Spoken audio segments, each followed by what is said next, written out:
typical weeknight in Berlin. People dance and drink until the wee hours in clubs like Sage. It's a lot of activity for a city that's lost its title as the capital of cool. Or is the entire debate nothing more than a diversion? The things that made Berlin hip are still here. Some people say, who needs Berlin? But I say, don't believe everything you hear. Put down your newspaper, come here and see for yourself. The many millions of tourists who visit Berlin each year do just that. Their number is growing, and so is the number of people who live here.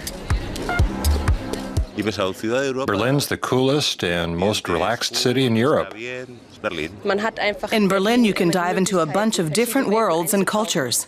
I like the freedom you have here.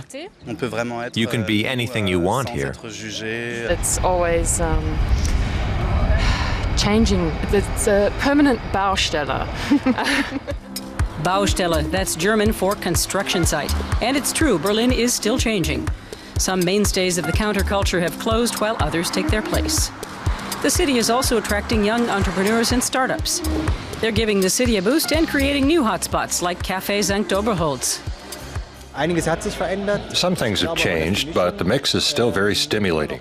Berlin is growing up, and new structures are coming alive in a way that's very healthy. It makes for a good mix. Berlin's hipster reputation also owes something to its thriving contemporary art scene. Since the fall of the Berlin Wall, the city has become home to about 440 galleries, more than any other European city. An exhibition in Berlin is a feather in the cap of any artist.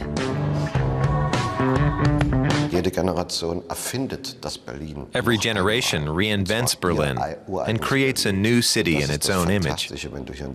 That's what makes living here so fabulous. Every 5 or 6 years, Berlin reinvents itself and you have an entirely new city to discover. The art scene is also heavily influenced by international artists who have come here to live, like Isabella Borges. Lots of creative people come here. There are thousands of project spaces for art, and there are a lot of ideas, lots of interaction. It's a very dynamic city. Berlin has hundreds of museums and monuments. It also boasts 150 theaters and stages in every genre, and about 12,000 restaurants, cafes, and ice cream parlors. Meanwhile, the city is appealing to a more upmarket clientele. A new luxury hotel is built almost every year. Berlin hosts an average of 500,000 visitors each day, many of them tourists.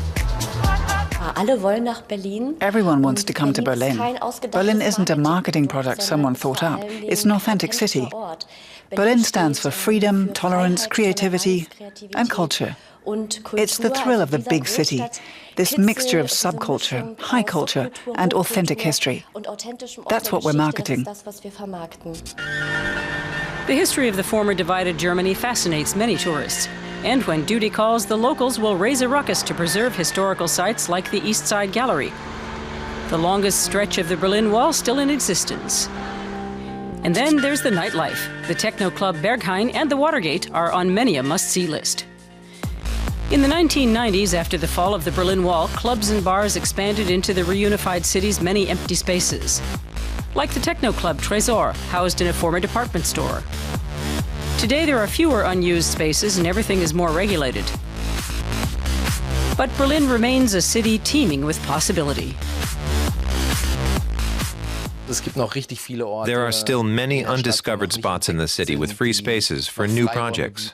As long as that's still true, people will flock here and try to make their dreams a reality. This is still a wild and edgy place to be.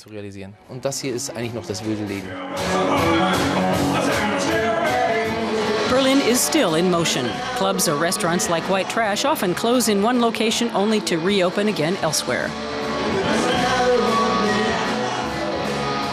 It's been lovely. So come to Berlin, don't be a wimp, it's great.